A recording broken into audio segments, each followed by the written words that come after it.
says in chapter 37, verse 11, Vayikanu vo'echav, and his brothers were jealous of Joseph, Va'aviv shamar satavar, and his father watched the matter. So what does Rashi say? Shamar satavar, he watched the matter. Vayamamtin umitzape, matai yavo, he was waiting for when the dreams would come true. V'kein shomer amunim, that's the meaning of Shomer Amunim from Isaiah, means awaiting the fulfillment of God's promise. And V'kein lo tishmor al chatosi, and similarly, do not, meaning to say lo tishmor al chatosi, don't wait for my sins, lo tamtin, don't wait. I just want to say that my friend Meyer here is sitting next to us. We have a nice, robust shir in person and online. I know we should really try to integrate it, but I'm going to try to be the integrator. So he shared with me that what does it mean? Vaviv shamar satavar. So the father was worried if he came down too hard on the brothers, they would run away to Esav. So that was interesting. Okay, pasuk Yud Beis. Vayachu achav os es tzon aviam b'Shlem, and the brothers went to pasture the sheep of their father in Shechem. Nathan, if you like a chumash, there's one over there. Okay. Thank you. So Sure. the brothers went to pasture the sheep of their father in Shechem, and we notice right away that the word S has a dot over each of the letters. The word S has a dot over each of the letters. So Rashi says, Nakud al S. There are dots over the word S to teach us. They went to the pasture to os es atzman. What does that mean? To watch themselves. What does that mean? To indulge themselves. So that's a little bit opaque. So we look at the Mefarshei Rashi here. It tells us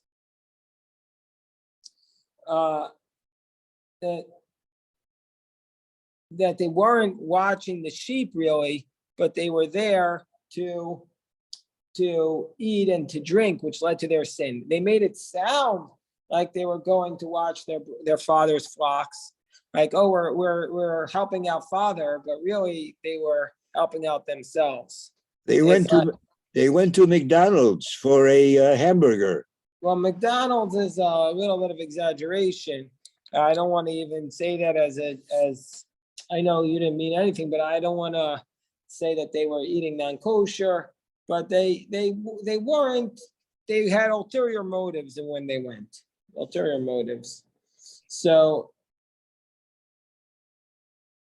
basically, Vayechu achav were ot son avihem b'Shlem, meaning to tell us.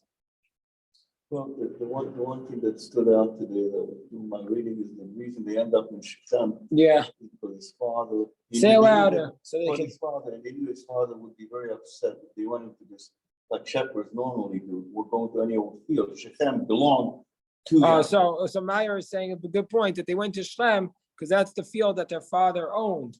So therefore, that's why they went there specifically. Very nice, very nice.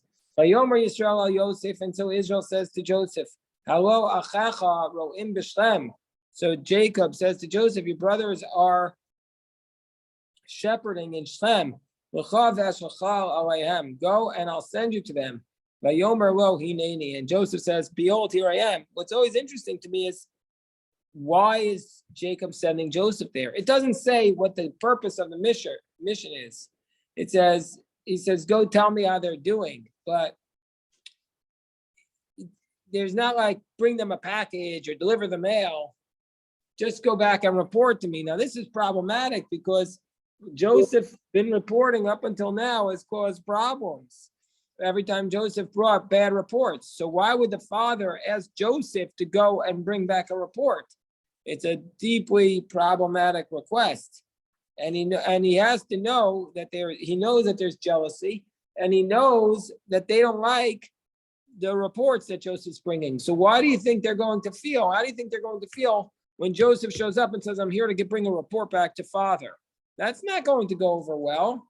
Nathan, you had a question. Well, I had an idea about why. Okay, let's hear. My idea is that sometimes when a child has a problem, a parent can sometimes try to bend over backwards and do somersaults, so to speak, to convince themselves that that's not the case. So I'm guessing that maybe he's told himself, maybe if I do this and somehow it works out right. He's trying to solve the problem. He's trying to solve the problem, maybe Yeah. to convince himself that there isn't a problem. That's Maybe an that interesting would be approach. the problem worse. So Nathan is saying that maybe Yaakov Avinu was trying to solve the problem by bringing them together and maybe like putting them in a situation where they'll have to, where maybe giving him like a low hanging fruit for them to catch, an easy win.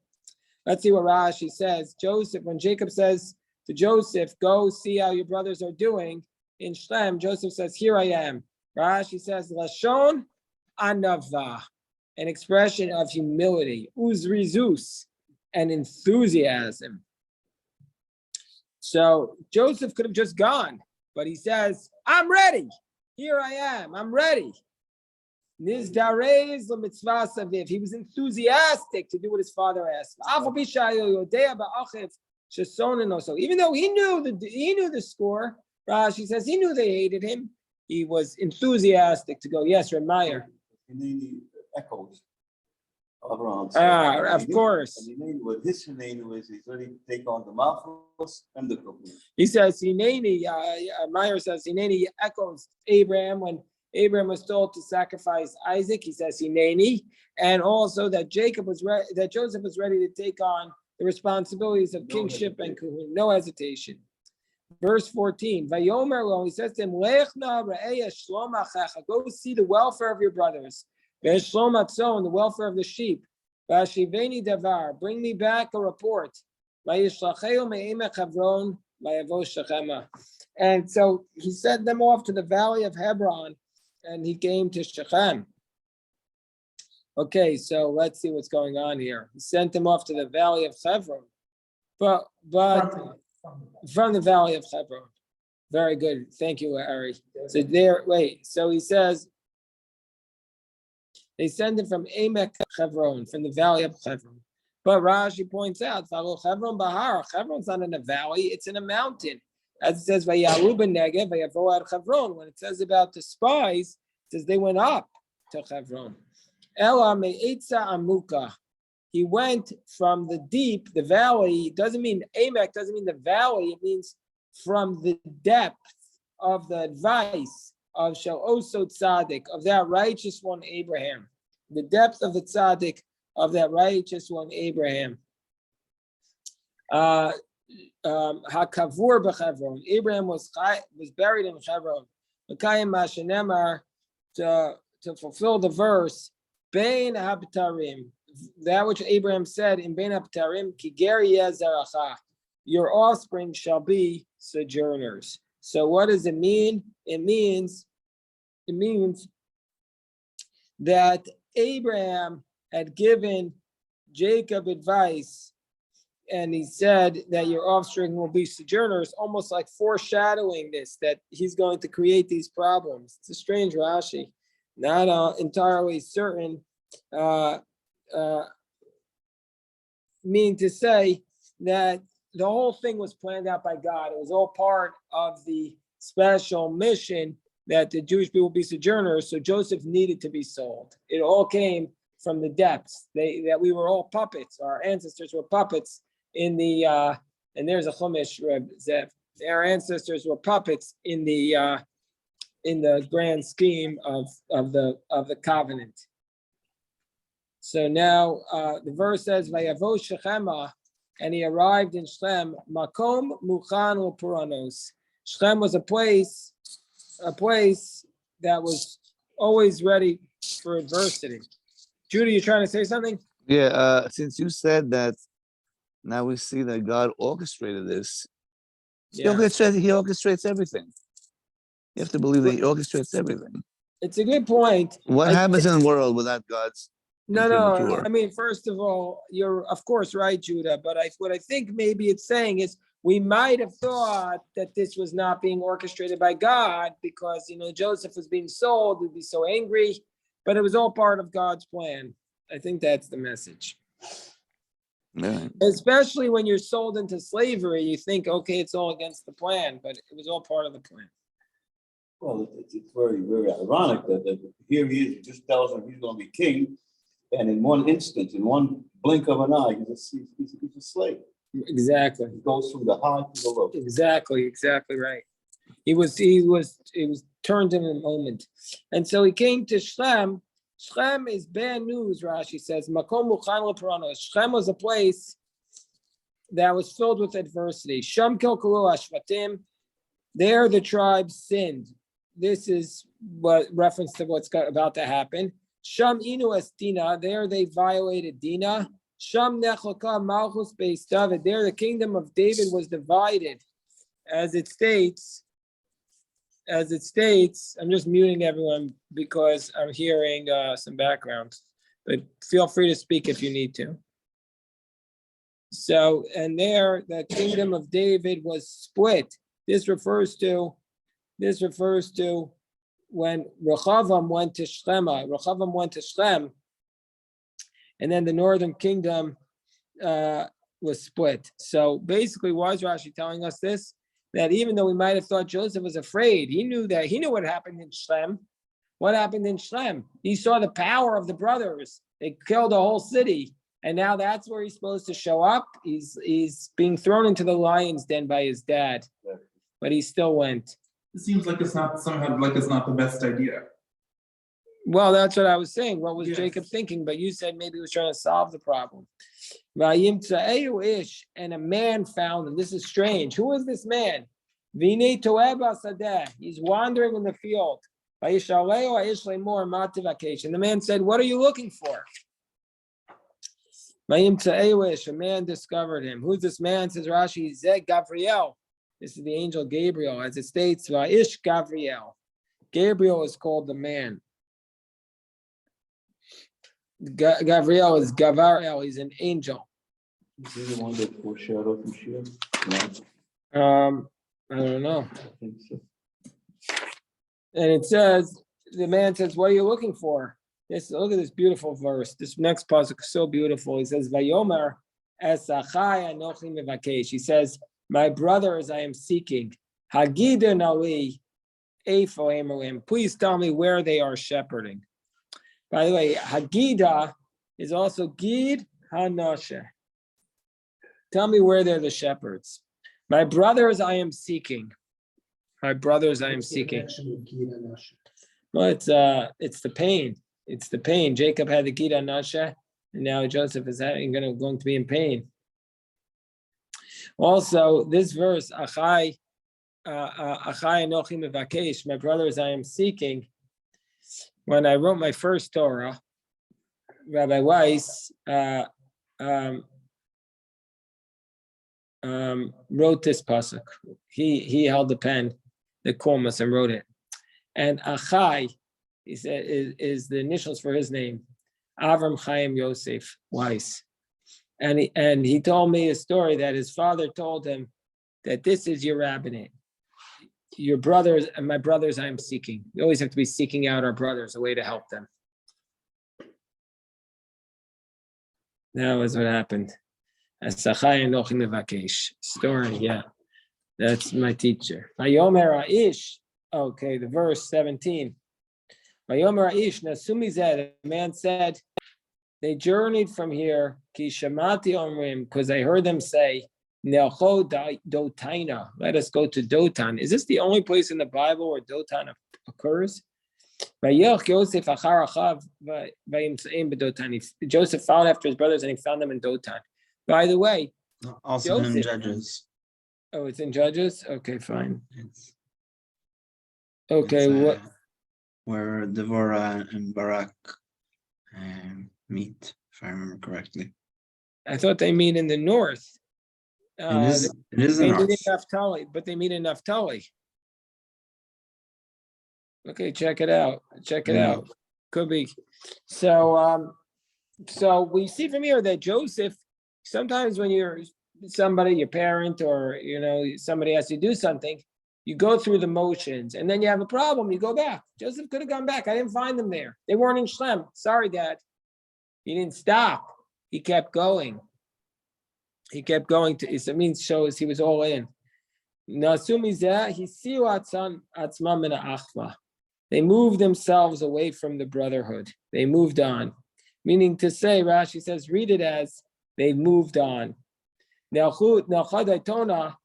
did they go to Dotan? They went to Dotan to look for a legal pretext. They went to Dotan to look for a legal pretext to try and convict Joseph. So they wanted a way to put Joseph to death. So they made a kangaroo court.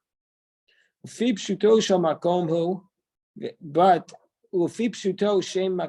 according to the Pshat, it is the name of a place. And Rashi says, "Ve'ein mikra yotzei midei pshuto." He says the verse does not go out from its simple meaning. Meaning to say, this is a powerful line from Rashi, that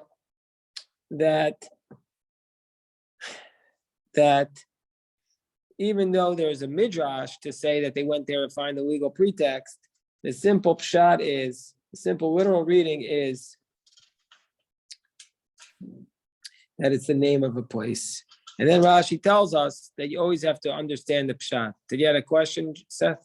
No, what I was gonna say was on the guy that comes, the angel, God that we say is Gabriel. Gabriel that's coming to Yeah. here. Isn't an angel, whenever an angel comes down, it's supposed to be for a mission? Yeah. So is the mission in this case not really good for Yosef because he's just basically sending him into a bad situation? So what It is strange. Like, what is this man doing here? what's the mission? The mission is So- to reestablish his faith in God, because he's totally, he knows what's coming up now. It's going to come the worst thing in the world, and he can say, okay, there is no God. He's got Because- faith. He's No, but looking that's for what's his happening. brothers That's on what's his coming. mission.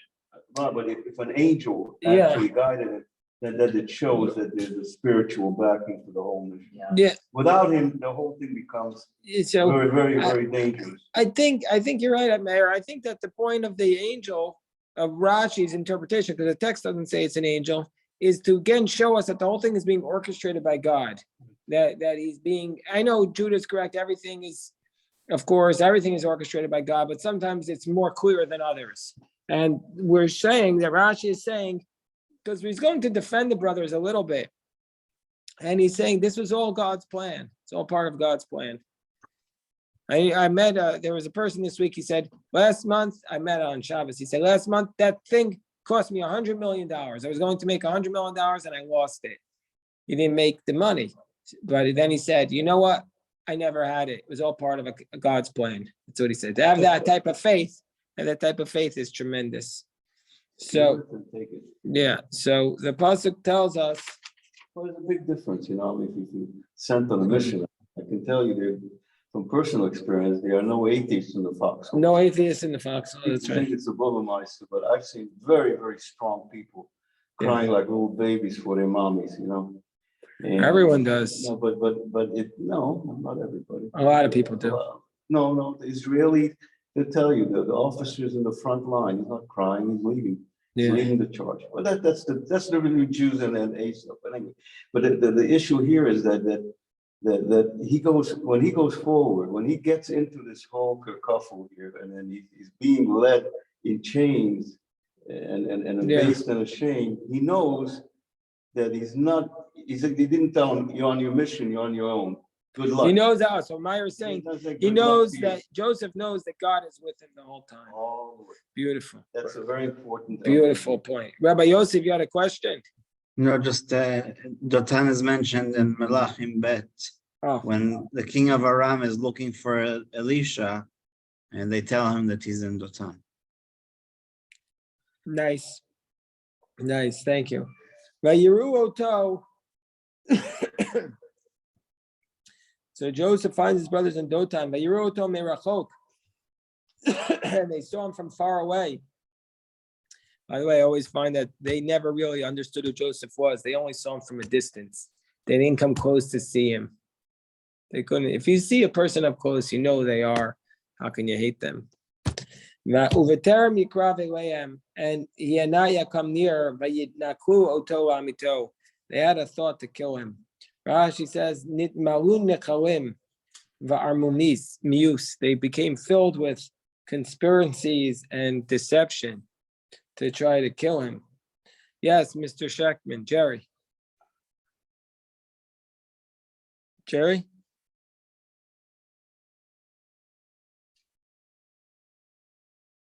Okay. I didn't hear you. Yeah, Jerry, you have to unmute yourself. Jerry? I'm sorry. Yeah, he wore that multicolored coat that made him very distinctive, even at a distance. Wow, you know what? That's true. Dad, he wore his coat there. That's very clear. It's a good point because they're going to take his coat and dip it in the. He was walking around with his coat. He didn't just save it for Rosh Hashanah Yom Kippur. Very good point. Red flag before that. Okay, meaning to say, okay. But this next pasuk is one of my favorite pasukim in the whole Torah. It says, "Vayomru ishal achiv." So each man said to his brother, "Hinei ba'al hachalamot halazeh ba." Behold, the master of these dreams is coming. The master of these dreams are coming. Now, to me, that would be a compliment. Behold, the master of these dreams are coming. But the truth is, they meant it as an insult. They meant a dreamer to be an insult. But to me, it's the biggest compliment in the world to be called a dreamer. So I guess that's the sign that the other person's insult to you would be a compliment, right? That the other person's insult. We're in chapter 37, verse 20. We have time for one more pasuk. Let's go come and kill him. Let's throw him into one of the pits. And we'll say,